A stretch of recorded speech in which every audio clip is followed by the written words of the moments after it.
ดอกบัวนี้บูชาพระสัมมาสัมพุทธองค์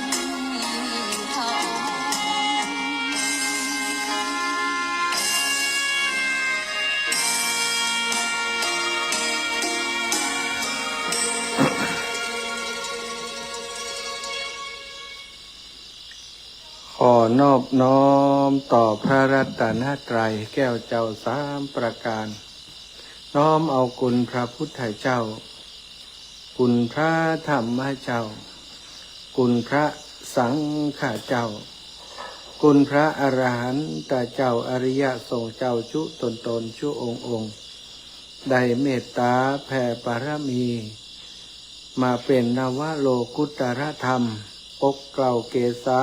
ปกห่มรักษาครูบาอาจารย์พระมหาเถระพระเถรานุเถระเพื่อนสหธรรมิกสหพรหมจารีทุกรูปทุกองค์ปกห่มรักษาศรัทธาสาธุชนคนดีเฒ่าแก่อีพ่ออีแม่ทั้งหลายติดตามรับฟังรายการสารธรรมยามค่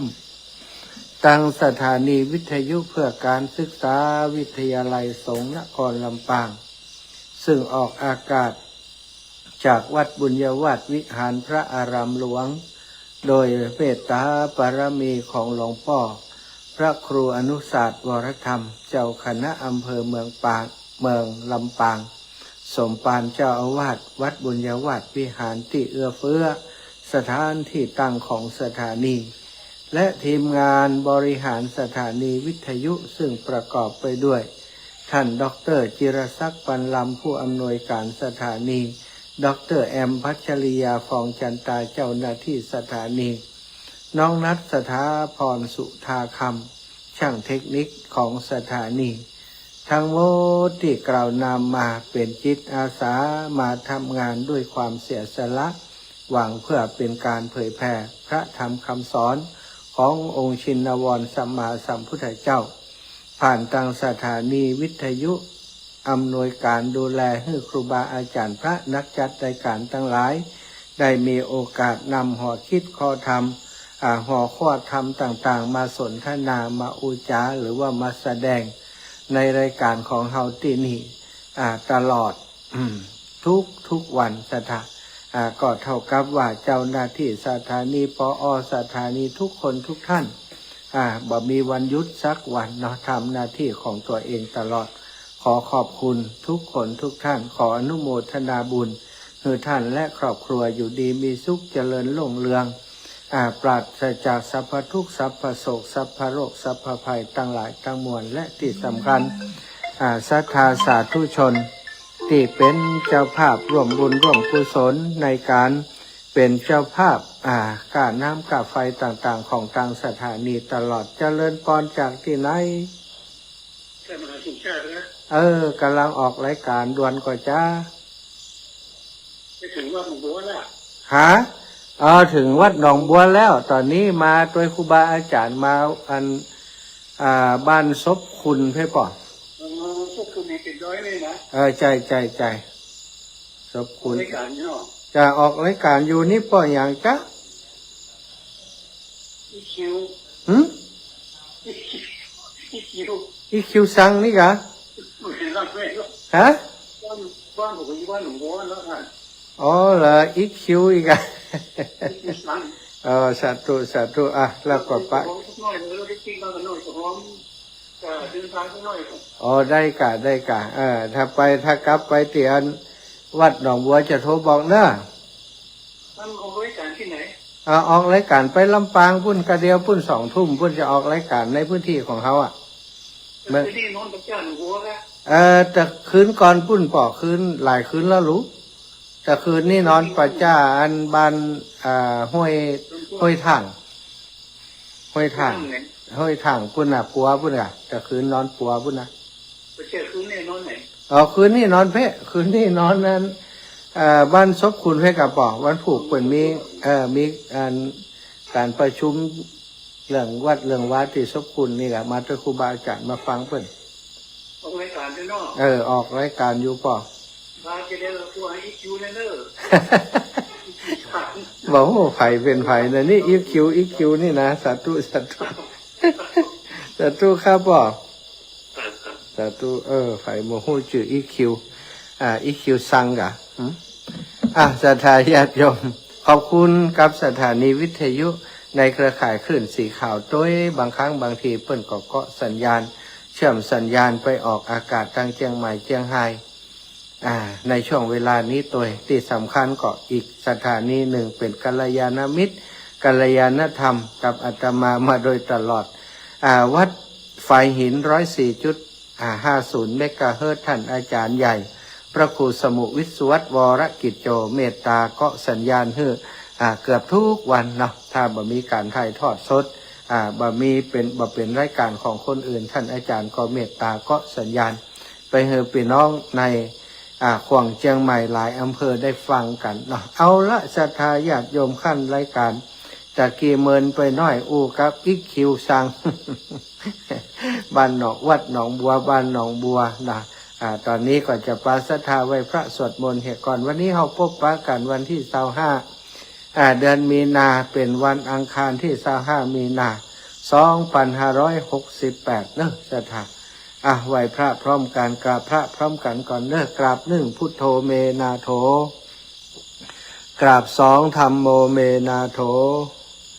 กราบ3สังโฆเมนาโถ อิมินาสการเรนะพุทธังอภิปูชยามิอิมินาสการเรนะธัมมังอภิปูชยามิอิมินาสการเรนะสังฆังอภิปูชยามิอระหังสัมมาสัมพุทโธภะคะวา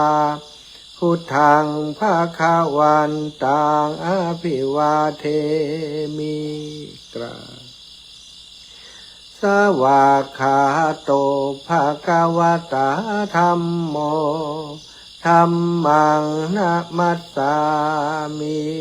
กราสุปฏิปันโนภะคะวะโตสาวกสังโฆสังฆังนะมามิกรานะโม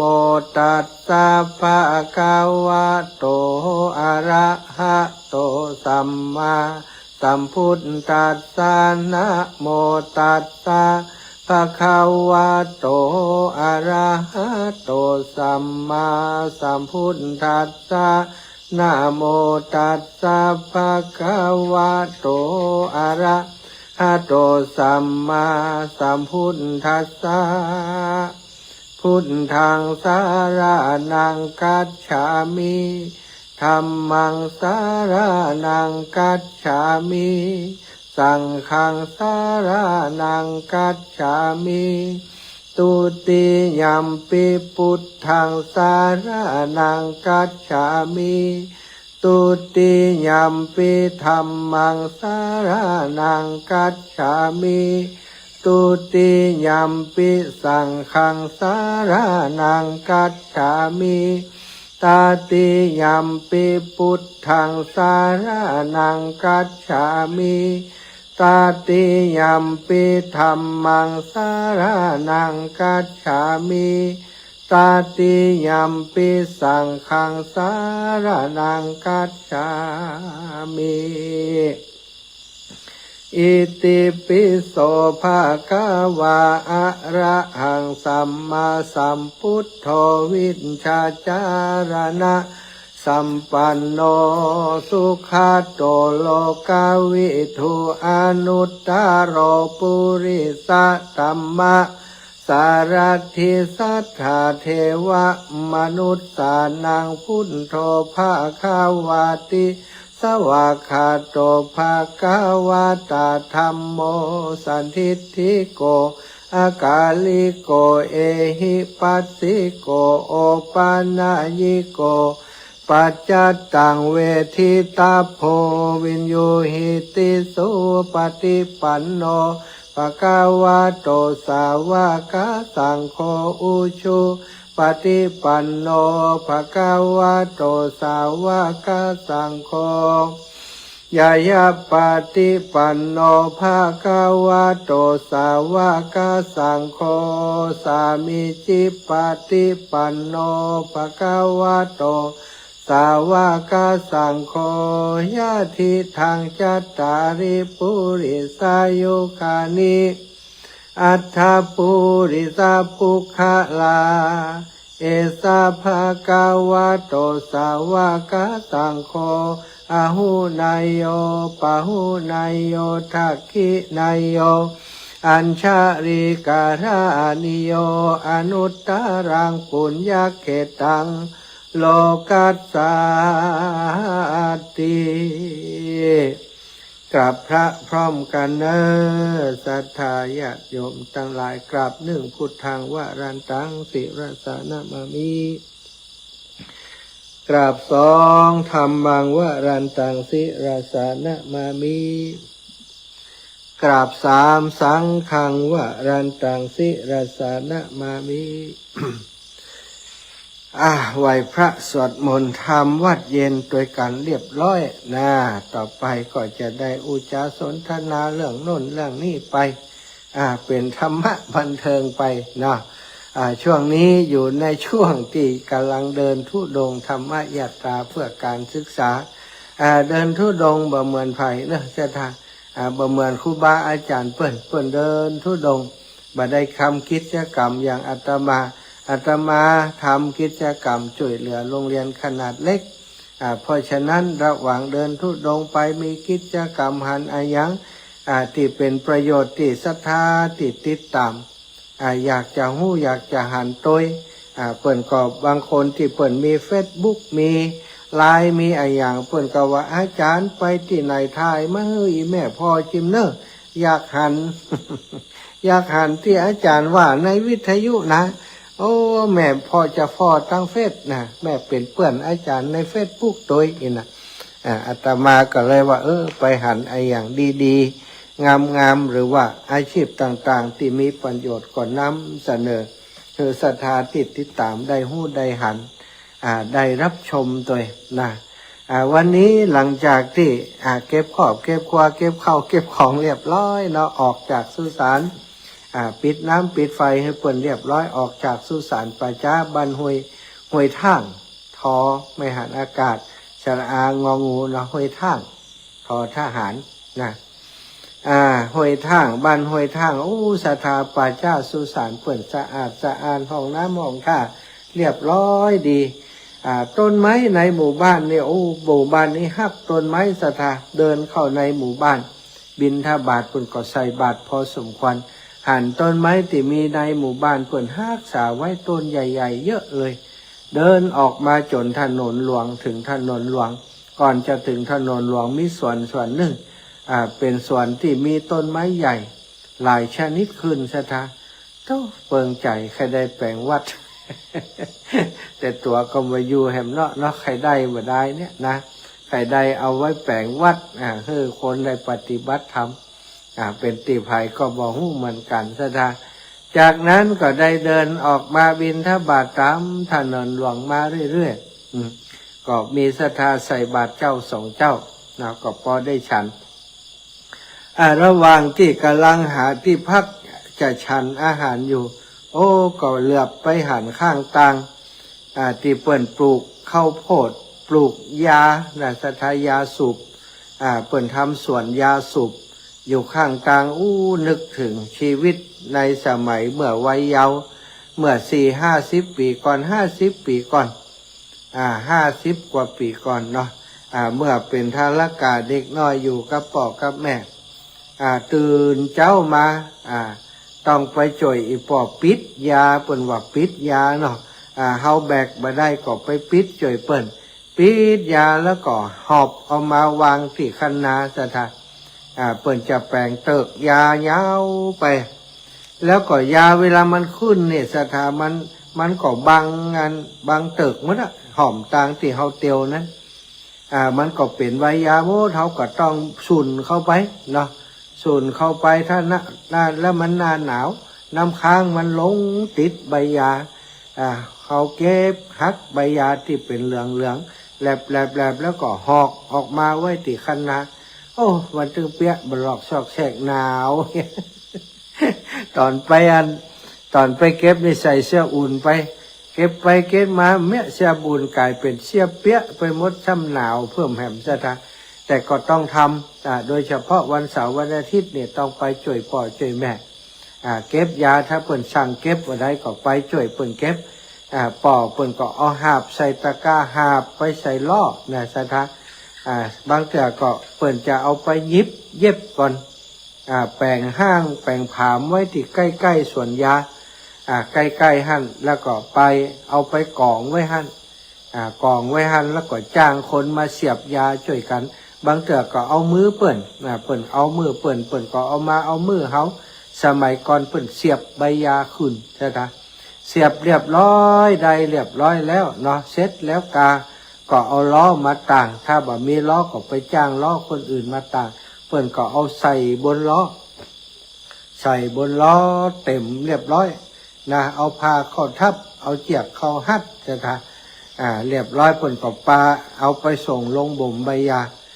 ลงบ่มใบยาจำได้ที่เมืองปานอยู่ที่ขวางก้อมใช่ไหมโอ้กว่าจะลงหลิงที่บ้านซบปานเนี่ยโอ้อันตราย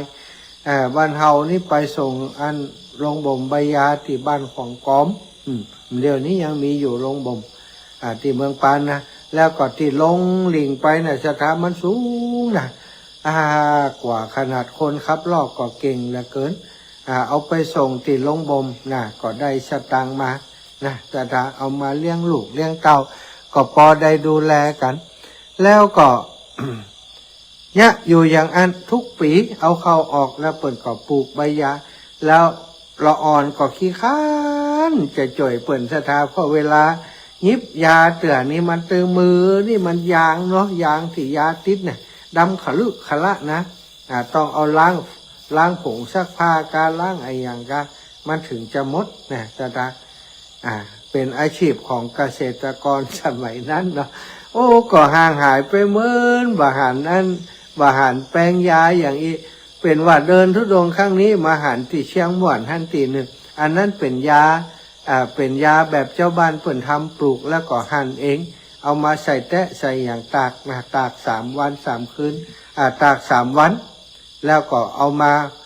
ทำเป็นอันก้อนนะอันนั้นแหมอย่างหนึ่งแต่อันนี้ที่ไปหั่นนี่ก็คือแบบที่อาตมาว่าตะกี้แต่สมัยก่อนนี้เปิ่นอัน ยิบ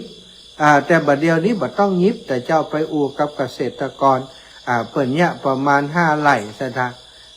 เวิ่งแต่อาตมาเข้าไปสัมภาษณ์ไปอู่จากกับเปิ่นว่าตกกิโลละ7 บาทอีกอย่างหูซะทะโอ้ถ้ากิโล7 บาทได้หลายสตางค์เนาะได้หลายสตางค์เขาพอแล้วเกษตรกรนี่รวยแล้วน่ะเนาะถามว่าเนี่ยยาเยอะก็ประมาณ5 ไร่เนี่ยอย่างอื่นเนี่ยก็เนี่ยทัวเนี่ยอย่างตัวอีกว่าราคาดีก็ดีอยู่อาจารย์แล้วก็ได้เสียบก็บ่ได้เสียบเพิ่นบ่เสียบเดี๋ยวนี้ซะทะเอามาเมาะเป็นมัดหนึ่งก็มัดนะแล้วก็เอาใส่รถไปส่งที่ลงบ่มเพิ่นเอาขึ้นจังถึงรถเลยนะจังเรียบร้อยเพิ่นก็มาฮักน้ำหนักลดออกเหียก็เป็นน้ำหนักยาอันนี้เข้าท่าดีมากเลยสถาโอ้มาพอแล้วถ้ากำให้ดีแต่เจ้าที่ไปสัมภาษณ์ไปอูจ่าเพื่อนเนี่ยบรรณาปวนสถาบรรณาปวนตำบลสถานอำเภอปัวจังหวัดน่านตำบลสถานอำเภอปัวจังหวัดน่านได้อูกับเกษตรกรเป็นเวลาจัดเหมือนได้แลกเปลี่ยนความรู้เปิ่นเล่าเขาเปิ่นฟังว่าย้ำน้อยกว่าเนี้ยอยู่ แต่ลำบากกว่ายังอีเนาะไอ้นี่2 คนผัวเมียช่วยกันเก็บแล้วก็เอาเมาะไว้ที่คันนาเมาะเรียบร้อยเดี๋ยวเปิ่นก็เอาใส่ก๋วยใส่ซ่าเอาไปขึ้นรถเอาไปใส่ตีรถปิกอัพเปิ่นไปมัดแล้วก็ใส่รถปิกอัพเนาะเสร็จจากหันแล้วก็เดินไปแหมน้อยโอ้ไปหันจักรยานอยู่ข้างทางหัน2 กันอันนี้จักรยานไผมา2 กันไหมเนี่ยอย่างยื้อพอก็หันเหมือนกับอันสวนพืชผักสวนครัวอย่างเนี้ยเปิ่นทำอยู่ข้างทาง ก็เลยเดินข้ามหลายทางไปที่แรกอยู่ด้านซ้ายก็ข้ามไปทางด้านขวาโอ้ไปหันคนเฒ่าสองคนคนเฒ่าปวดใจบกดินบกแปลงบกแปลงพักคนเฒ่าแม่ยิงก็กำลังใช้หอมใช้หอมที่เปิ่นคนเฒ่าปวดใจเปิ่นคูดออกมาคนเฒ่าแม่ยิงก็ใช้นะเก็บพักมากล่องหันโอ้พอแล้วก็น่าสนใจก็เลยแอบเดินลงไปหาซะนะไปถึงใกล้ๆก็ตักเปิ่นก็สอบถามเปิ่นว่าโอ้ยะยังกันอยู่เปิ่นก็ว่าอ๋ออัน ปลูกบกแปลงนี่จะปลูกพักจะปลูกพักที่แม่หันคนเฒ่าแม่ยิงก็ทักทายกันพอทำความคุ้นเคยสักกระเปิ่นสักหน่อยก็ขออนุญาตเปิ่นว่าขอสัมภาษณ์เอาความรู้สักหน่อยเนอะเดี๋ยวจะอันไล่สดคือศรัทธาตั้งบ้านได้พอโดยก็ได้ขออนุญาตเปิ่นแล้วก็ไล่สดคือศรัทธาตั้งบ้านได้พอว่าเกษตรกรคนเฒ่าสองคนนี่เปิ่นเนี่ยไอ้อย่างเนาะศรัทธาได้อู้ครับโยมป่อซึ่งเป็นคนบกดินอยู่บกแปลงอยู่นั้นถามเปิ่นว่าโอ้อันนี้ยะทุกปีกะยะเฉพาะช่วงแล้งนี้กะทำนาก็อีน่ะเปิ่นว่าโอ้บ่ทำอาจารย์ปลูกพักอย่างเดียวทีนี้ท่านนี่ปลูกพักอย่างเดียวแล้วฮดน้ำยังได้ป่อโอ้น้ำบัดเดือดร้อนคางน้ำจากเมียงเข้ามาใส่ได้เลยว่าโอ้ศรัทธาเข้าท่าดีก็ถามเปิ่นถามไปถามมาก็เลยรวดว่าโอ้อันแล้วตีนี่เหรอเจ้าเขาก็ว่าตีของเฮาอีป่อโยมป่อเปิ่นชื่อป่อปันนะศรัทธาไอ้ป่อชื่อป่อปันป่อปัน นำสกุลพรมอย่างพรมลังกาป่อปันพรมลังกา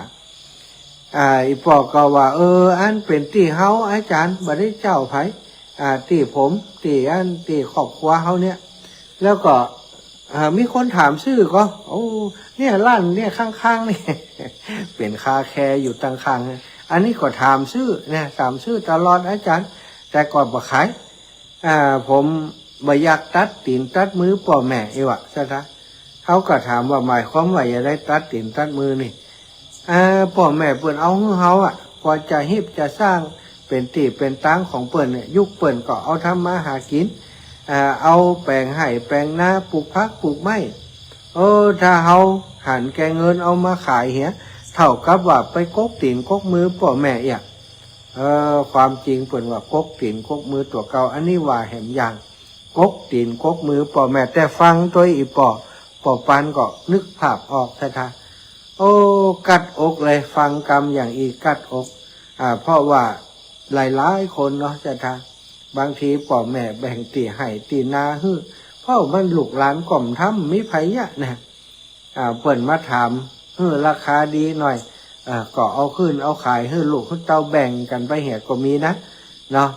อันนี้ก็บ่จ้างว่าไผแต่ว่าอีป่อเปิ่นมีอุดมการณ์อย่างอันป่อปันนี่เปิ่นว่าบ่ขายมันถ้าขายไปก็เหมือนกับตัดตีนตัดมือป่อแม่นี่นะอันนี้เปิ่นว่าเนาะเขาฟังแล้วก็ชื่นชมในความคิดของเปิ่นนะ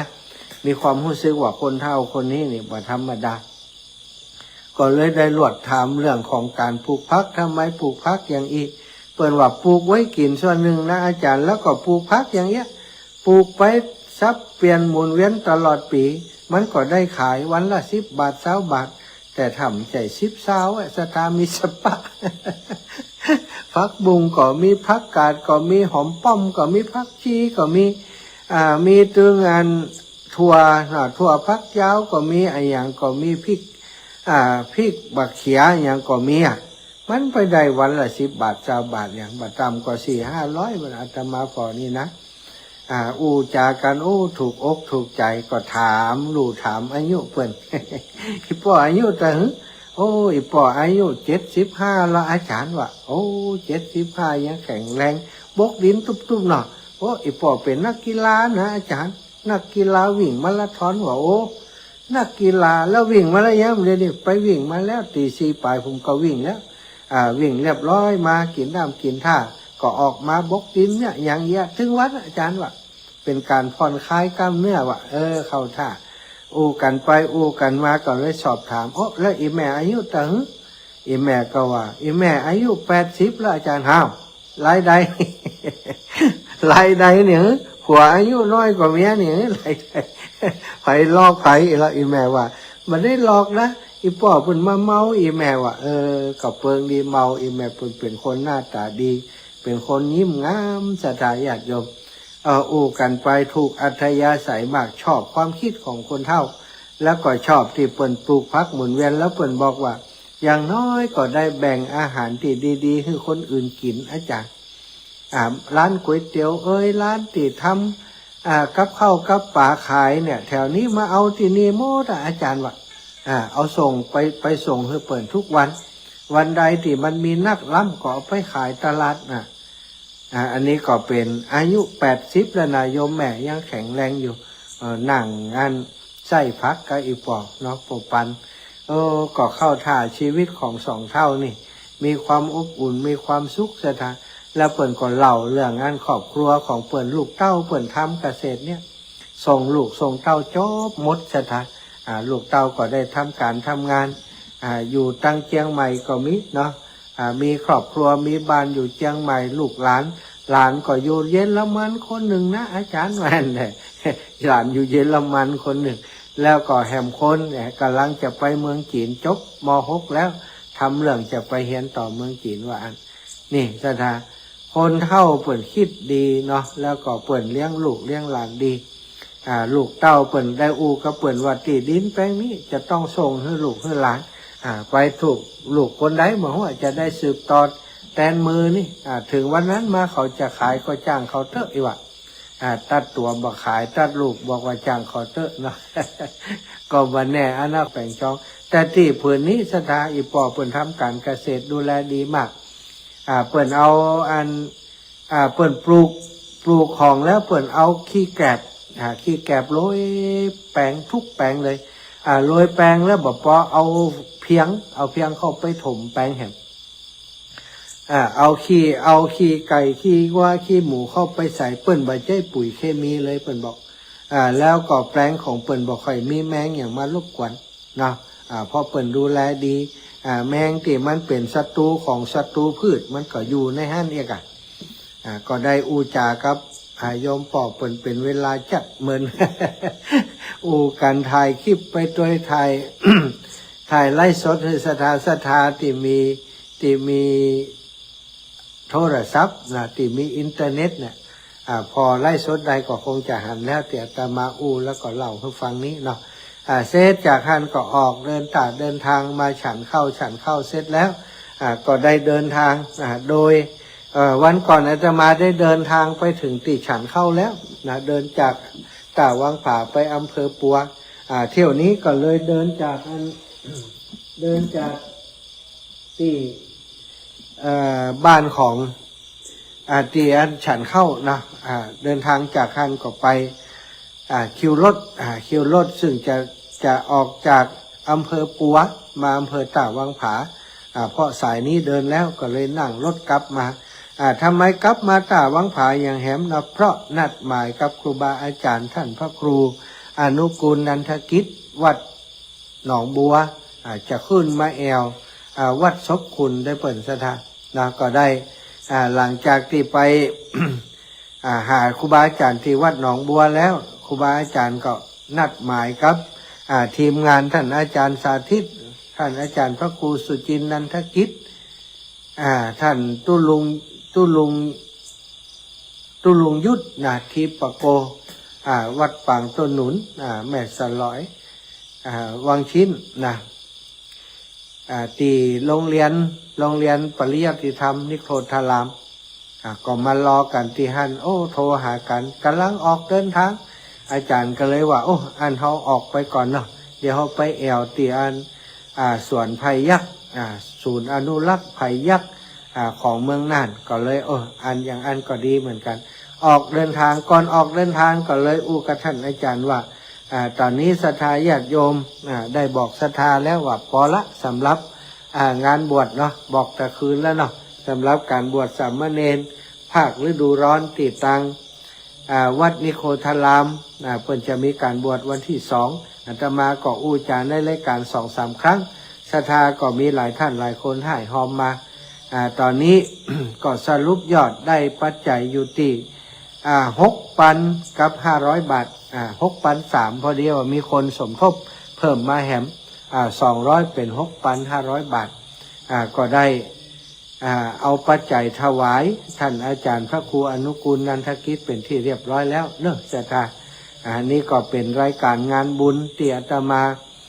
มาช่วยเหลือครูบาอาจารย์ทราบว่าเปิดมีงานบวชเนาะวันก่อนที่จัดรายการด้วยกันก็เลยสนับสนุนช่วยเหลือในงานบวชนี้พร้อมกับคณะสัตยาติโยมที่เป็นเจ้าภาพดังมีรายนามที่อาตมาประกาศไปเมื่อคืนนี้นะทั้งหมดก็6,500 บาทนะเรียบร้อยก็อนุโมทนาบุญด้วยกันเนาะเดินทางขึ้นจากออกจากวัดนิโครธารามมาก็ขึ้นดอยเตียวขึ้นดอยอย่างเดียวเตียวโดยรถเนี่ยศรัทธาถ้าเตียวได้ทำไว้ขึ้นดอยมาใช้เวลาประมาณชั่วโมงครึ่งกว่าจะถึงที่บ้านซบคุณก่อนจะถึงซบคุณนี่ไปหันส่วนไผ่ยักษ์นะบ้านอาตมาห้องว่าไม้ไผ่หกนะศรัทธาตั้งเพศเปิ่นว่าเปิ่นก็บอกว่าไม้ไผ่หกนะอาจารย์แต่ตั้งนี้เปิ่นพอดีเปิ่นมีคำว่าไม้ไผ่ยักษ์มันติดหูคนเปิ่นเลยใจว่าไม้ไผ่ยักษ์นะศรัทธาก็ยักษ์แต่นะศรัทธาโอ้บางต้นนี่หนาน่าจะประมาณ30 เซนอะเส้นผ่าศูนย์กลางโอ้บัดธรรมดาก็เนาะบรรเทาพูดว่ากี่กรัมฮะ3 กรัมเนี่ย3 กรัมเหมือนกันเนาะ3 กรัม2 กรัมไม่ใช่เส้นผ่าศูนย์กลางนะโอ้ใจเนาะไปหันแล้วก็ชื่นใจว่าโอ้ได้มาหันต้นเงาของต้นต่อของอันไม่ไผ่ยากของเมืองน่านแล้วอาตมาคิดว่าที่อันลำปางในป่าลึกๆนะก็มีเหมือนกันไม่ไผ่หกตีใหญ่ๆแต่บันแน่ใจว่ามันจะใหญ่เต่าของไม่ไผ่ยากเมืองน่านก็บันแน่ใจแต่เคยหันว่ามีนะไม่หกนี่อาตมาก็เคยปลูกอยู่ก่อหกนี่นะตีไม่หกตีอันสวนอาตมาก็มีตอนที่เป็นนั่นคารวาสปลูกเปิ่นปลูกไว้เราไปซื้อตีเปิ่น เป็นส่วนไม่หกเนาะแต่มันแบบใหญ่อย่างอีสตาอันนี้ปรโรใหญ่แต่ใหญ่ว่าแต่ว่ามันตีใหญ่ๆเปิ่นปลูกตามห้วยติดในพื้นที่สูงเนาะมันอุดมสมบูรณ์แล้วก็ปลูกอันในห้วยในหุบมันก็เลยขึ้นไปต้นใหญ่เพื่อจะแย่งแสงอาทิตย์อะไรอย่างประมาณนี้อันนี้ก็ได้หันศูนย์ไม้ไผ่ยักษ์จากนั้นก็เดินทางมาจนถึงอัน บ้านซบคุณมาตอนนี้มาพักอยู่บนหม่อนดอยบ้านซบคุณเป็นเขตเมืองน่านซะท้าข้ามห้วยน้อยเดียวเป็นเขตอันของพะเยาเป็นเขตเส้นแบ่งเขตเมืองน่านกับพะเยาตัดนี่เตี่ยจะมาอยู่นี่มาเดียวกลายเป็นว่าอยู่พะเยาอำเภอปงอำเภอปงอย่างก็แล้วแต่ที่บ้านเขาจะเรียกอำเภอปงจังหวัดพะเยาตำบลจำมาได้อำเภอปงแน่นอน จังหวัดพะเยาเนาะบ้านขึ้นอยู่กับอำเภอปงพุ่นนะบ่ได้ขึ้นอยู่กับอันตางเมืองน่ะแต่ว่าสถาที่มาใจอันวัดแห่งนี้เนี่ยเป็นสถาจากเมืองน่านสถาจากบ้านซบคุณนะเป็นเรื่องที่ปวดหัวเนาะเป็นเรื่องที่อันถ้าตั้งพะเยาก็มีไผ่ข้ามมาไม่มันไกลแต่ถ้าข้ามมามันไกลจากอำเภอโป่งมานี่โอ้ขึ้นลอยห้อยกว่าจะถึงที่นี่ตั้งนานนี้มาสะดวก แต่พื้นที่มันติดต่อกันบัจจัยของเมืองน่านเนาะวันนี้ก็เลยเสาะหาพระเจ้าบัดได้ เลยมาพักอยู่ศาลาอันนี้ก็เป็นศาลาโล่งๆมาพักมากางเต้นอยู่ตั้งหลังเนี้ยสถาตั้งหลังที่อาตมาจัดรายการอยู่นี้ซึ่งคืนนี้ตอนนี้คณะที่อาตมาจัดรายการอยู่ครูบาอาจารย์ท่านอาจารย์สาธิตธีรปัญโยจุงลุงยุทธท่านพระครูแล้วก็ท่านพระครูอนุกูลนันทกิจท่านพระครูสุจิ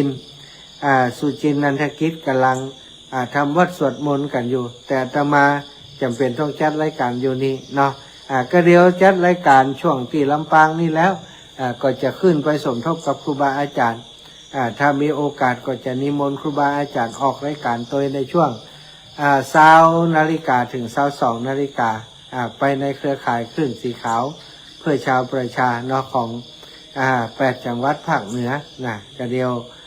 ก็จะขึ้นไปจัดรายการตั้งบนเพื่อน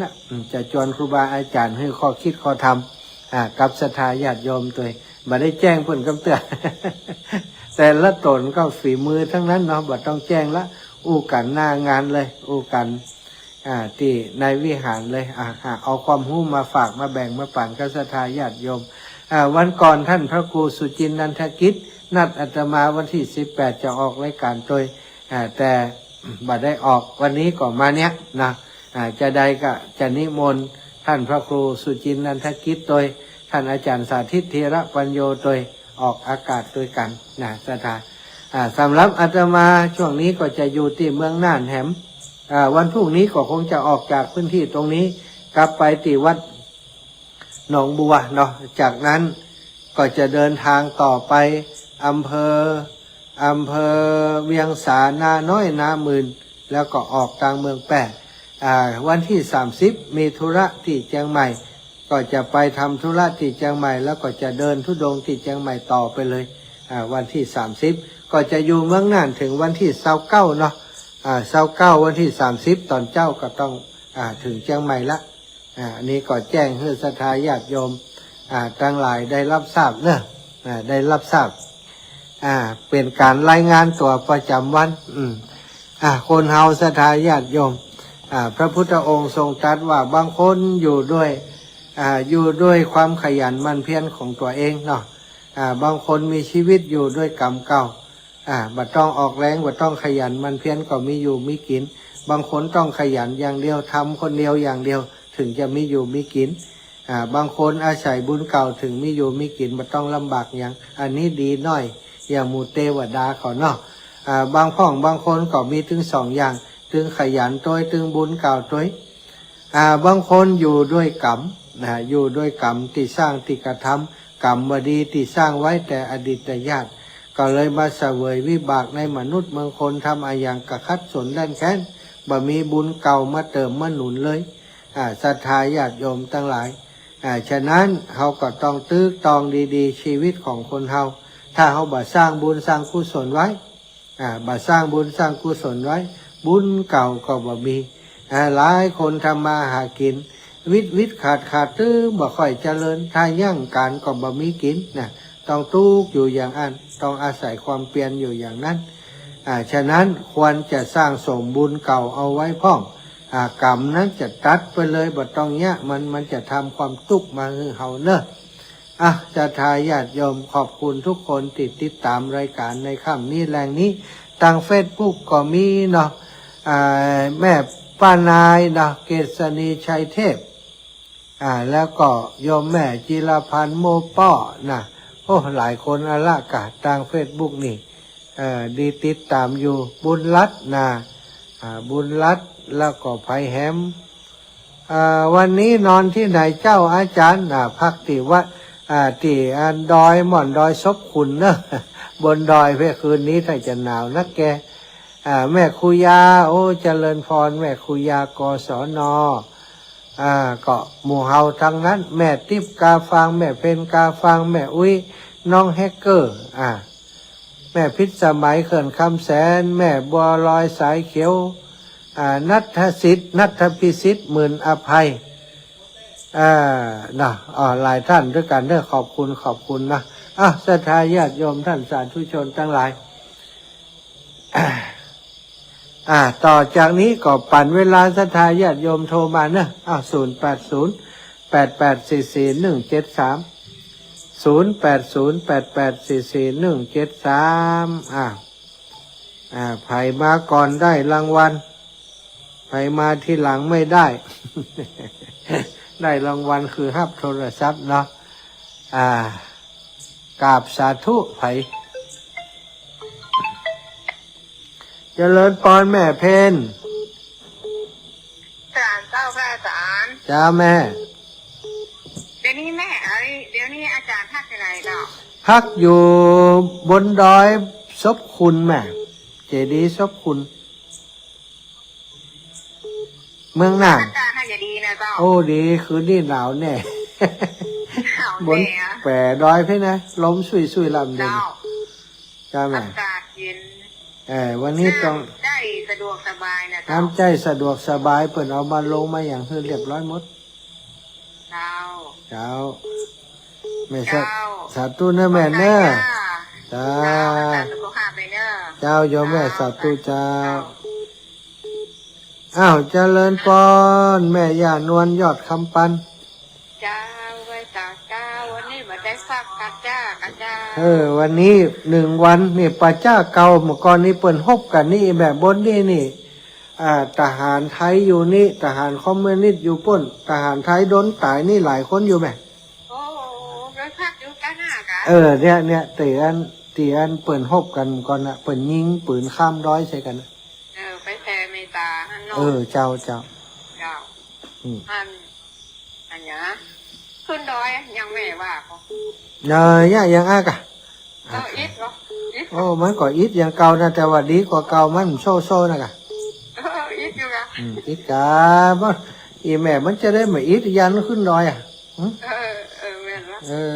แต่ก็ขึ้นดึงวันกะเอาของกินไปส่งนะ จ้าอีแม่เกยแล้วฮะ ก็ไปดึงวัน มันเกยแล้ว ตรงของกินบนดอย เจ้าเขาย่ำเกยแต่ ไม่ใครนั่นแหละตั้งแม่เขาห้องใครตรงน่ะ บัดตรงบ้านเฮาห้องไฟหกน่ะมันใหญ่ ฮกไม่ฮกก็มีหันอย่างเนาะไม่หกแหมยางอีแมวมันใหญ่บ้านเฮาก็มี ไม่ฟอกไม่แฟกอย่างน่ะคนว่านอปอกนั่งหันอย่างนะ เจ้า ทางหนึ่งนี่เป็น5 กิโลน่ะ เจ้าน อมันน่ะ ต้องอันนี้เปิ่นหาบกันหามกัน3-4 คนเพิ่นแม่นอมัน โอ้ใหญ่ขนาดเนาะ ใหญ่หามเลยโอ้ใหญ่เลยกะ เจ้าใหญ่ ได้ไปทำหลายอันหลายอย่างแต่ หลายอย่างไปเดินทุดงอิ่มหวันดีทุก ม่วนแต่ฟังอูนี่ก็ตึงใครจะม่วน เจ้าอีแม่ แล้วก็หน้าเป็นห่วงละอย่างนี้นะ สาธุเนอบุญรักษา เจ้าเป็นกำลังใจไปเด้อ เจ้าอีแม่หลวงตามาแล้ว มาสการอาจารย์ฝน หลวง มีไหม ตาไม่มีหลวงตาอากาศเย็น สบาย อยู่บนดอย คอยบนน้อยดีไม่มีฝนนะ ไม่มีฝนศาลาหลังใหญ่หลวงตาฝนตกก็ไม่กลัวแล้ว ราชการครับ สาธุครับหลวงตาขอบคุณหลวงตาเนอะเป็นกำลังใจทุกวันหลวงตาติดพุทธอุทยานเชียงใหม่เชียงดาวพุทธสถานนี่นะแม่เพนกาฟังโทรมาแห่ใหม่แม่เพนบัตตันครับสมจิตอินทรวิจิตอันนี้อะไรอะไรสุกหมดโอ้บะละกอกล้วยเต็ดสุกหมดจะเก็บไว้ให้ตุปีกะวัดพรหมมงคลวัดพรหมมงคลตาล้อแม่บุญศรีแม่บุญศรีทรงศรีสกุลได้ร่วมบุญโอนตังให้แล้วเจ้าเนอส่งสลิปบ่ได้ส่งบ่เป็นเจ้าจะเป็นอย่างก็จะส่งนี่เหรอไปส่งให้นี่นะได้แล้วเจ้าอนุโมทนาสาธุนะโยมแม่บุญศรีทรงศรีสกุลหอมธรรมยตราเพื่อการศึกษา500แล้วก็หอมบวชสามเณร300เนาะสาธุเนอะโยมแม่เป็นน้องงาวนี่ฟังวิทยุก็ว่าดาวซุม สาธุลูกเอ้ยบ่แม่มาโทรหาจะไปถึงหมดติด ดาวซุมก็โทรมานี่ นี่เราดูเหมือนกับพอในอันนั้นนี่แกวันนี้วันนี้พอในยูทูบน่ะเจ้าเจ้าโอ้พระมหาออกมาละขัดใจโทรคำก่อนดีกะโอ้อยู่ดีในก็เจ้าบ้านศพคุณศพคุณขออุน้อคุณไม่คุณน้ำคุณศพคุณอันตีบอันนานเด็กนานหรอกกะเจ้านานอำเภอตาวังผานานโอ้อันมันไก่กับวัดอันนั่นก่อเจ้าวัดของพระครูนั่นก่อเจ้าไก่เดินทางชั่วโมงไปโอ้จะอยู่ห้างกี่วันน่ะเจ้าวันเดียววันผูกกันลงละโอ้บุญรักษาพระคุ้มครองเนอะร้ายไปหากะบ่อ่านโอ้เดินทุดงอย่างอิ่มมีเวลาอ่านของไผก็นั่นหนอว่าโอ้อยากจะได้หาจะที่ ติดต่อจะได้นี่ฮะก็มาเปิดกระทงแล้วเข้าใจนะ เจ้าเจ้า โอ้เจ้าสาธุสาธุเด้อขอเล่นปลอดภัยนะตัวจะหลุดเด้อ จ้า เป็นวันขนาดนัก สาธุสาธุ ที่เลี้ยงหมูจะยิ่ง จ้าสาธุเด้อ เจ้าสาธุสาธุสาธุ อ้าวแม่ก้อมใจเงา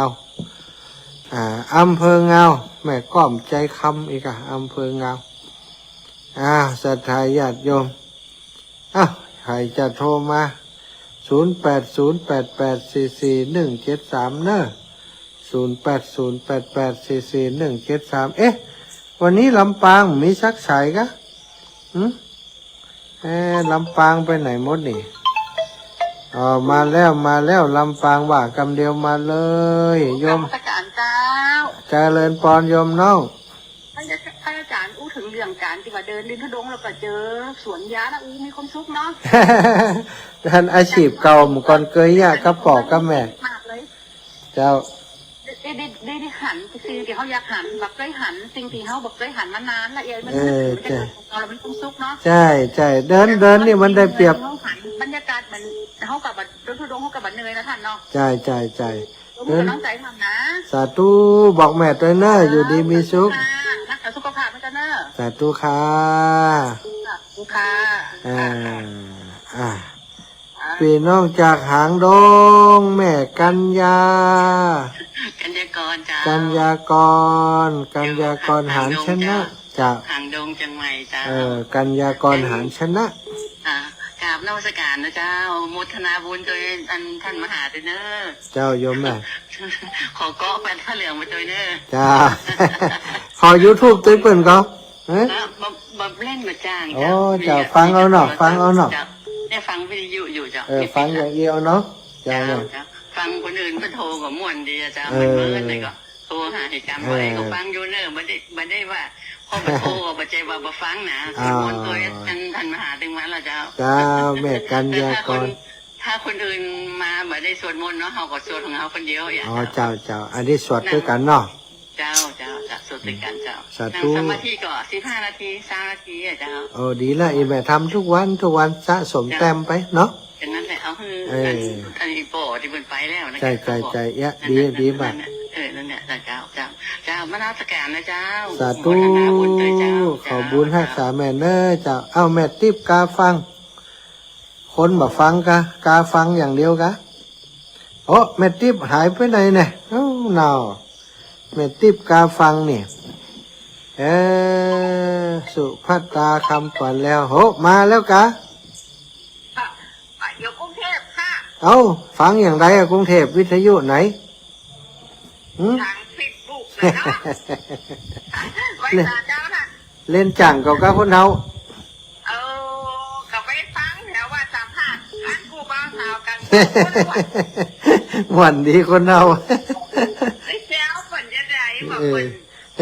กฝนนุ่มเลยนะ ก็ว่ามันผิดปกติไงปกติปัจจัยจะแกก็ไม่ยิงอันนี้ไม่ยิงไม่ยิงแกก็ปัจจัยนะหู้นะท่านไว้ท่าอย่างก็ปวดท่ามันเจ้าไปเห็นแล้วกะกี่ได้ยินน่ะจะหอมแหมกะแต่ฮึนะครับก็ว่าจะอันยงว่าจะหอมอยู่แหละก็หอมแหละเดี๋ยวจะเอาให้อาจารย์ฮึเจ้าอยู่ด้วยกันเนี้ยเดี๋ยวจะโอนไปบ่หอมกาแฟอย่างพ่องกะนี่ตายยังตายแล้วเนี่ยจะว่าเพดานก่อนตัวน่ะรอดดาวเพดาน100เนอะปวดขาผ่าบังผ่า100อีแหละเรียนบ้านบางโป่งเห็น100จ้าเธอทำอย่า100ดูลงช่วยลงทานอย่า100แล้วก็การน้ำกาไฟไปเลยส่ง200นะเจ้าท่านโอเคทุกเดือนอย่างนี่มันลืมไปแล้ววันนี้กันเลยจะเริ่มเดือนนี้ใหม่จ้าเดี๋ยวจะสาธุจ้าพอที่มาก็ช่วงนั้นก็เลยลืมกันเลยว่ามันนึกได้มันนั่นกันเลยว่าเจกาอันน้ำกับไฟไปเลย200เนาะเจ้าเดี๋ยวโอนไปเถอะนะเจ้าสาธุค่ะสาวน้อยจากกรุงเทพมหานครอันนี้เป็นสหายกันเจริญพรอีแม่ ไว้สาเจ้า เออ โอ้โห ยังไง ติดเนาะอยู่บนดอยนี่ติดยาก อิด เนาะ